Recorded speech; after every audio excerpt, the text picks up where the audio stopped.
Welcome to Life Esteem, a program committed to delivering information that's important to you and your community. Hello and welcome again to Life Esteem. Always great to have you as a viewer. Hey, today we're going to talk to a dynamic young man, born and raised right here in the Harrisburg area, doing great things to give back. His name is Bryan Majors. He comes from an excellent Harrisburg family, and he's doing great work of Major Prep is what I think the name of your organization is. Yes, sir. Welcome to the show, Bryan. I appreciate the opportunity to be here. Yes, indeed. So you've created your own organization. Yes, it's organization called Major Preparation.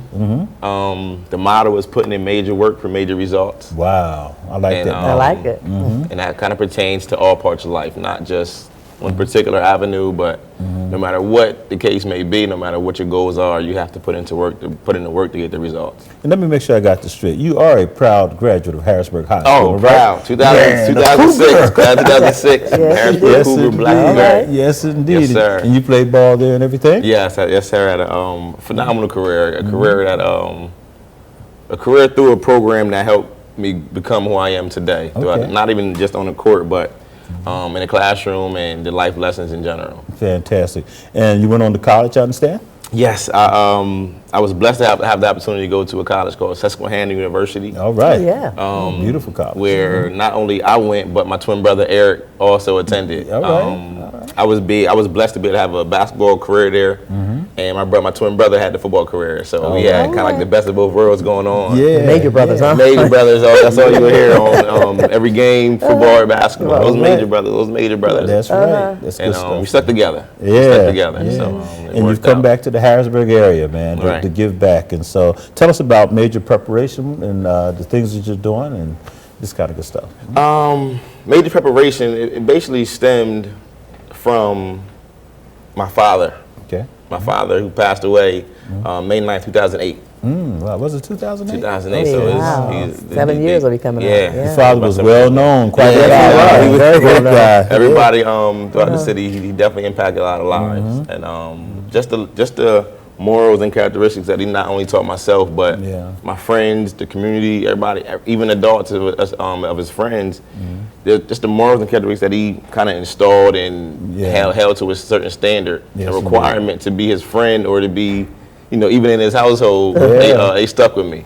Yeah, he only had one major flaw. You know he was a Q, right? Yeah. Man. He was a groove. In the groove. He was a groove. He was a groove I grew. Oh, my goodness. I thought he was a Q all these years. I'm sorry, man. He was a groove. He was a great guy, man. Yeah. Being a proud alpha man, I just had to bring that up. But anyhow. Yeah, so again, he passed away May 9, 2008. Yeah.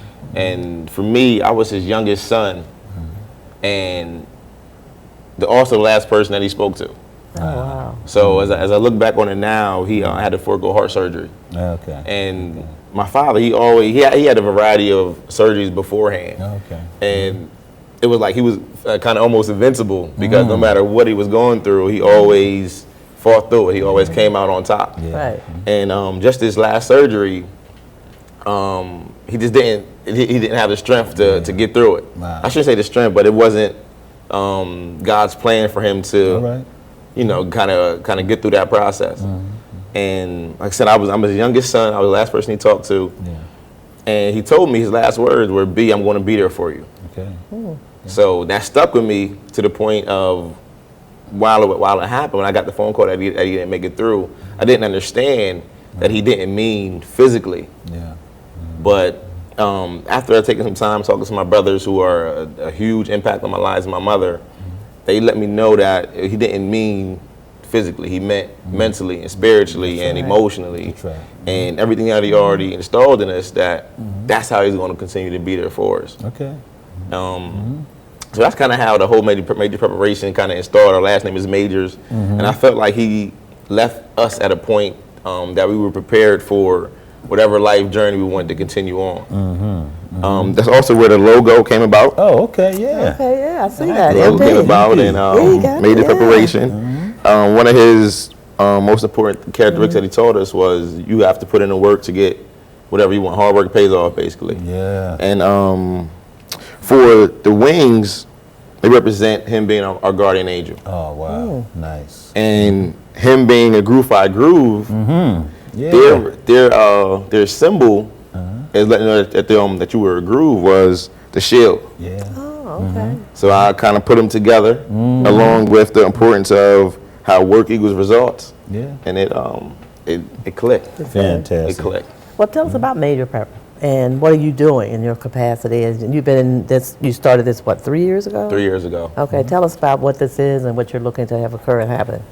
So what major preparation basically is, it's a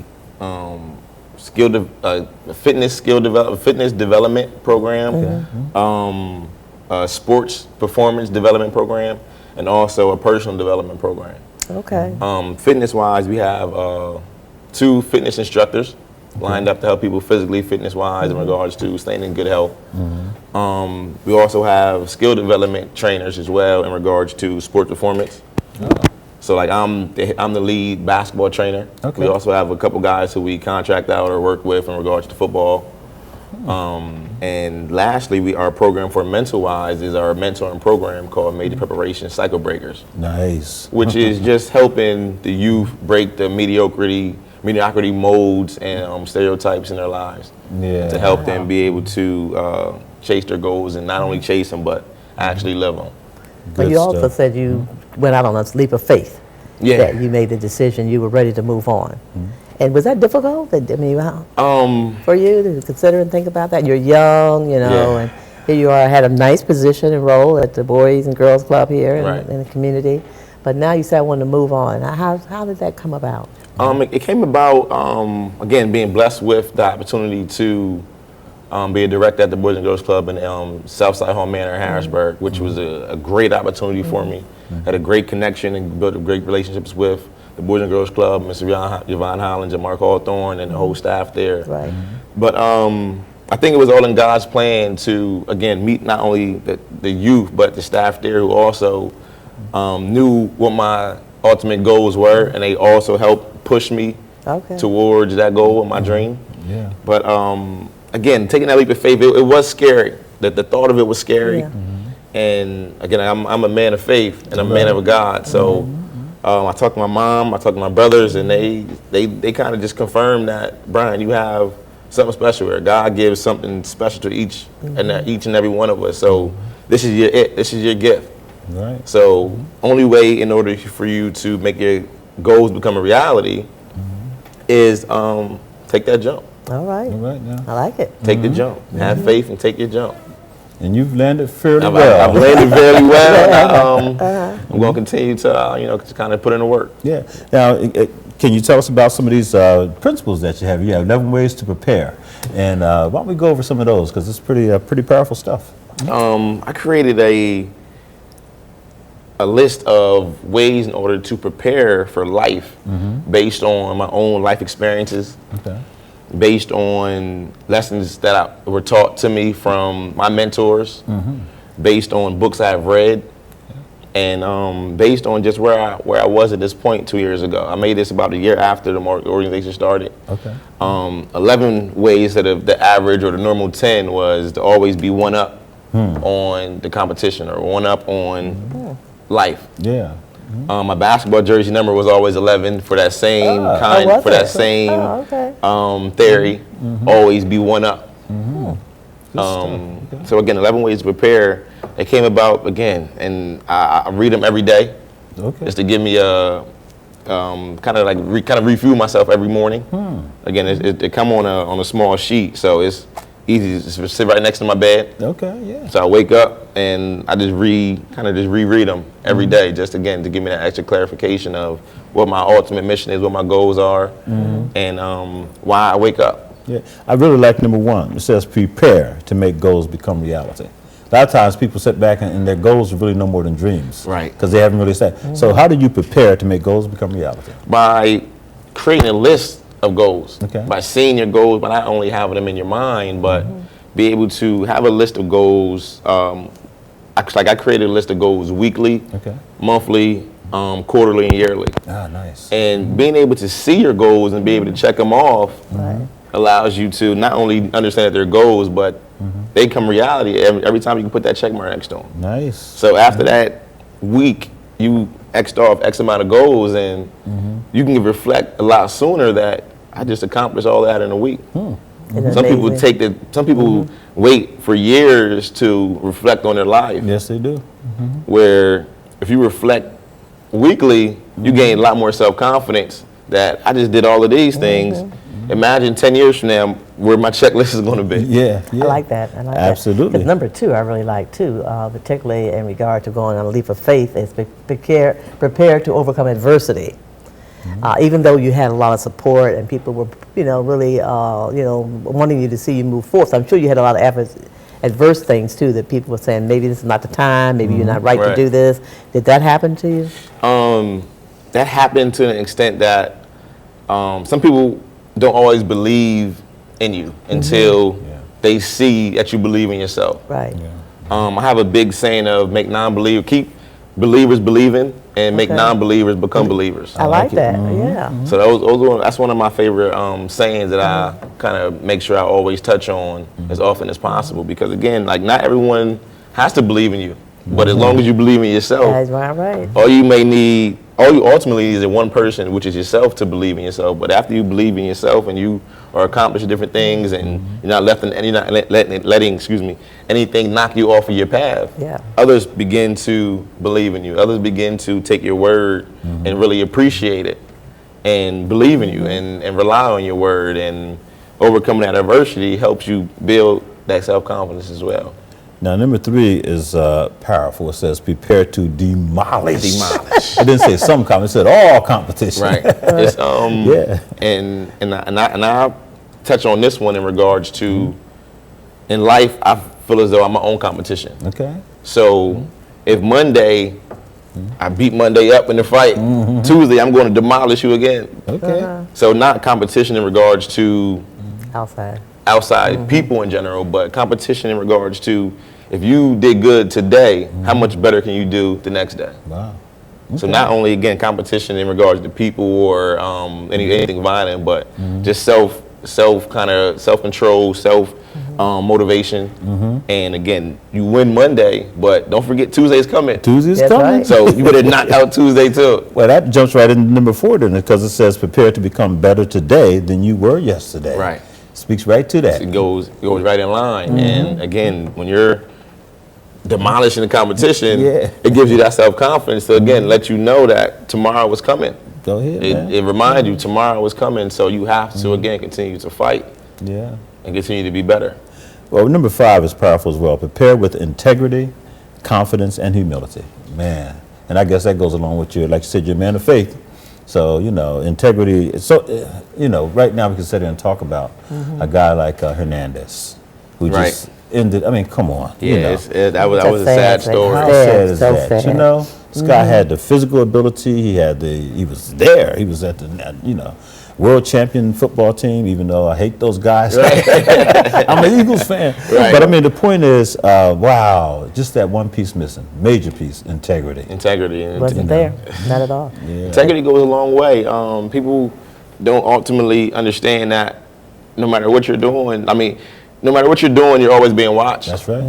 That's right. Even when you don't think so, but if you don't answer to anybody else, you definitely have to answer to God. Yeah, you have to answer to God. And my mom used to always tell me, act the way you act if I was in front of you every single day or wherever you are. That's right. And that gets back to that integrity and confidence and humility. But number 6, I really like that. Prepare yourself to never give up or give in. And that's as easy as it can be. It's that's a point that is very influential to people when they have to sometimes see it to understand it, or go through it to understand it. And it's easy to give up. Yes, it is. Because times get rough, times get tough. You're not always sure of what's going to be next. And adversity can hit day after day after day, and you may feel as though you're not built for the fight. That's right. But having that faith, you can always be built for that fight. I have a good friend, Danny Lanzana, who I refer to about this one all the time. Yeah. He was he's an NFL player, and during his NFL career, and he was at a point where he was ready to give up and ready to give in and settle for less than his worth. And based on his morals, based on his father, based on his friends that he had around him, we didn't let him give up. All right. We didn't let him give up, let him give in, and he just had a great year, the best year of his career yet. Recently, this past year for Tampa Bay Buccaneers, and he's preparing for another great year like that. Well, you know, it's interesting. Every time I saw that one, is Winston Churchill supposedly had this very famous quote that he delivered at Oxford University, and his whole speech was never give up. And he sat down, and everybody was like, "This is it." That's all you need to say. That's all he needs. That's all he said. Never give up. It's, again, I refer to that one, and I refer to Imago, Jay-Z. Yeah. He's an inner city. Yeah. He was an inner city young man, and the difference between Jay-Z and a lot of different people is he never ever gave up. That's right. A lot of people think that there's a huge secret to success. Put in the work and never ever give up. But you have another part to that, or give in. Or give in. And I mention that because I see so many people decide to go along with the crowd. You know, they give up and they go along with the crowd. And that crowd takes them places they shouldn't be, right? That's right. And so you give in, man, you know? Wow. So it's important to be a man or woman of faith, of integrity, confidence, humility, and again, to stick to your guns. Stick to your guns. And you're saying that for the long haul. Well, number 7 says, prepare with a purpose and passion. And that speaks volumes to me because, again, in life, you have to figure out what is your why. Why do you want to get up every day? Or what is your passion that fuels you to wake up every day and go as hard as you can each day? What is your purpose for living? And with my father passing away, that gave me more of a powerful punch, I feel like, because, again, I could have gave up or gave in and settled for finishing school, not going to get my master's degree, or and getting a regular job and being regular instead of being major. I like it. And that's my passion. So I have no problem getting up every day, going my hardest, working my hardest, and demolishing competition and overcoming adversity and turning goals into reality because I have a purpose and a passion of why I'm doing it. Okay.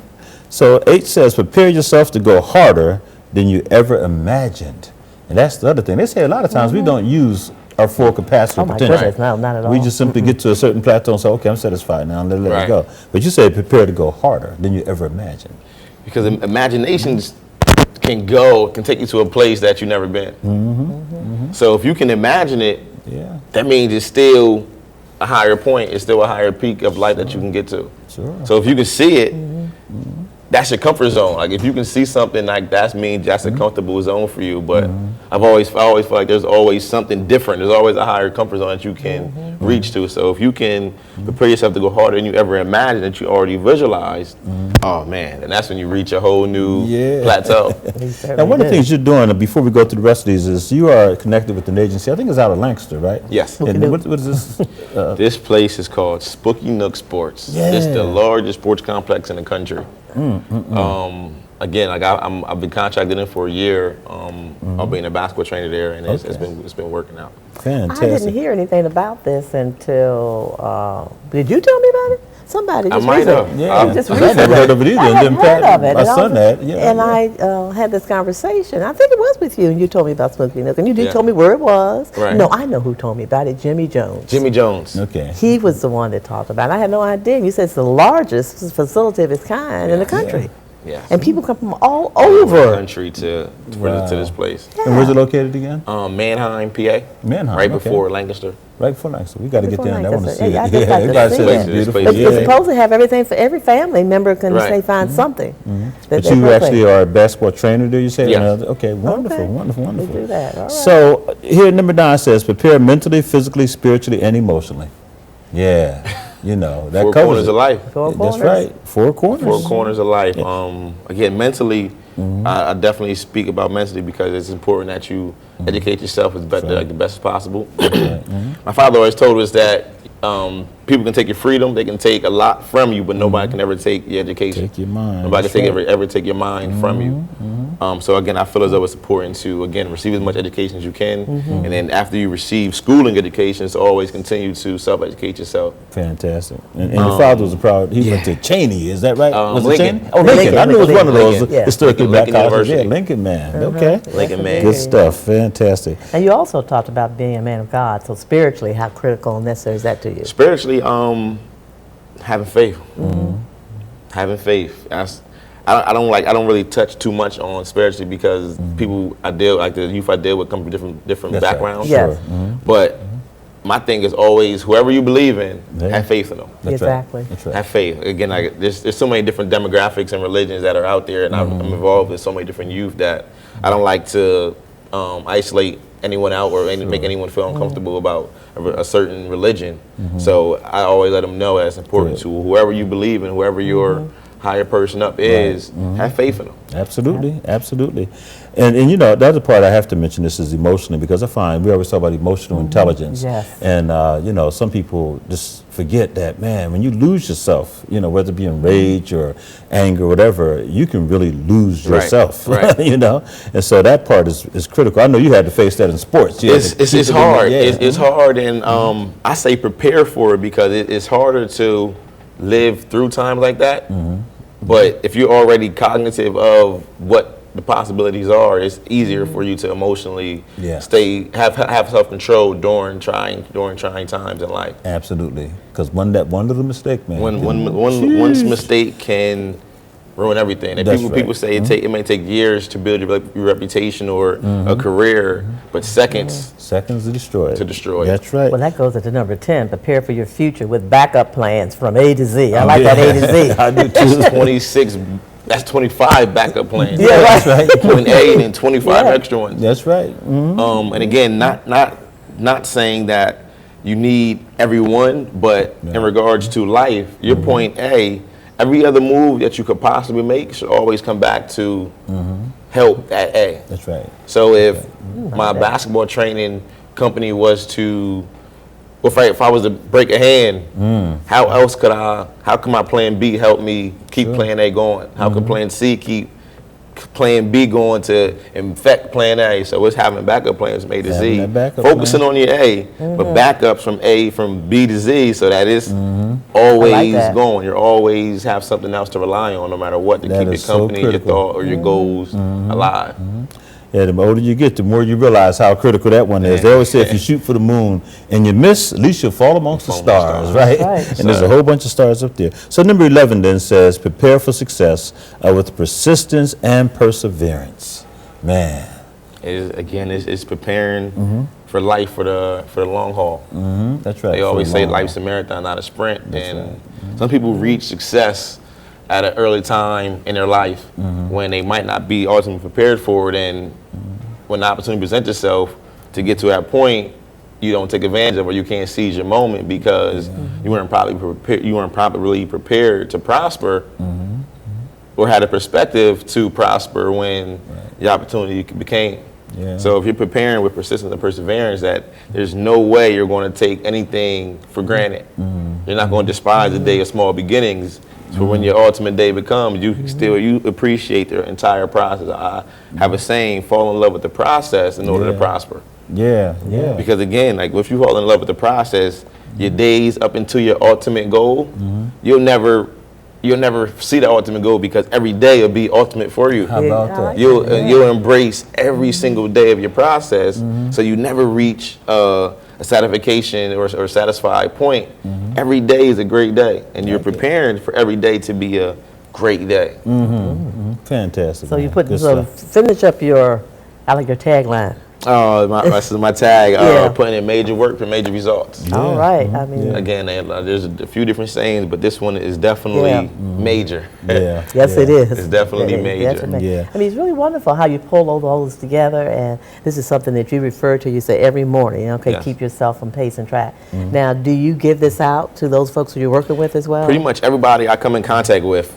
Right on. You got one. Right on. Okay. So I can keep this. Yeah, you can keep it. Keep it, post it, whatever it may be. Right. Good. I have friends who keep it at their desk at work, or players who who I train, who read every day also, but it just kind of helps people give structure and kind of brings things into a different perspective, to a major perspective. Yeah, major perspective. Now, I know there's people out there who are listening to and watching this program, and they're saying, "Hey, I'd like to, know more about it." So you do have some contact information. Maybe we can put that up on the screen, and how Bryan Majors can be contacted. There it goes. Yeah, I'm definitely.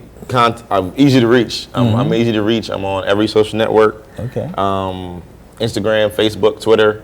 Okay. At Major Prep 717 on Instagram and Twitter and on Facebook. Okay.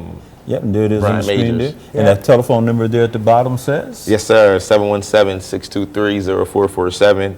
And the easiest way to contact me is through email at majorprep717@gmail.com, which is the most convenient, the most easiest way to reach me. Yeah, and they can see that on the screen. The Major Prep 717@gmail.com. That's easy enough. That's very easy enough. Yeah, Bryan, I sure people will contact you, man, because we know more people need to put in major work in order to get those major results that they dream of. Right. But they don't have to be dreams. They can be goals. They can be goals that can be obtained. And I'm not saying that everybody has to have. You live within your own means. Sure. But no matter what, though, again, that's why major preparation pertains to all parts of life, not just an athlete, but that doctor or the lawyer or the nurse or that school teacher or the principal, whatever the case may be. You have to put in the work to get the results. Did you pursue your master's degree? I pursued my master's degree as well. Okay, and where did you? I went to Penn State Harrisburg. Okay. And received a master's degree in public administration with an emphasis on nonprofit organizations. Okay, wow. so here you So go. You have your Right. Susquehanna University. You have your graduate from Penn State. I mean, come on, man. You got your company going. Don't you know you're from Harrisburg and you're African American male? I mean, what's happening here? They counted man? us out. They counted you out. You kept on going, from the start. And again, I just wanted to always prove people wrong. Prove them wrong. Right. You have others peers who are doing good work as well. Am I right about it? Yes, sir. And one of the things that I'm really glad that you came on, because I don't think young men like yourself, people like yourself, get enough credit. We don't always hear it. I mean, That's right. The front page is always about someone that messed up and did something crazy. Right. But here you are. Where's the story, man? Someone telling your story. I haven't received like that big story yet, and that doesn't bother me at all because every day I'm just adding on to my story. So when that time comes, when that E60 comes, or that Sports Center comes, or whatever the case may be comes, my story, my situation to be bigger and bigger. Yeah, I would like more young people in particular to be able to see you and meet you and know what you're doing and how you did it to overcome, because I think they hear so much of the negative, they think that's what they should live up to. Right. And they don't have to, because those results are terrible. We already know that. Your results are much better. So, man, thank you so much for the last hit is again, especially for not only youth, but people in general. You're definitely a company of the friend. You're a product of the company you keep. So thank you so much. Yes, you are. Well, we run out of time. This has been a fascinating conversation. I really appreciate it. Congratulations on all that you've done and will continue to do. His name is Bryan Majors, and he is doing great work with Major Preparation is the name of his company. You need to reach out to him and get yourself on a major move to do some great things in your life. And we know that you can. Thanks so much for watching Life Esteem. See you next time. Goodbye.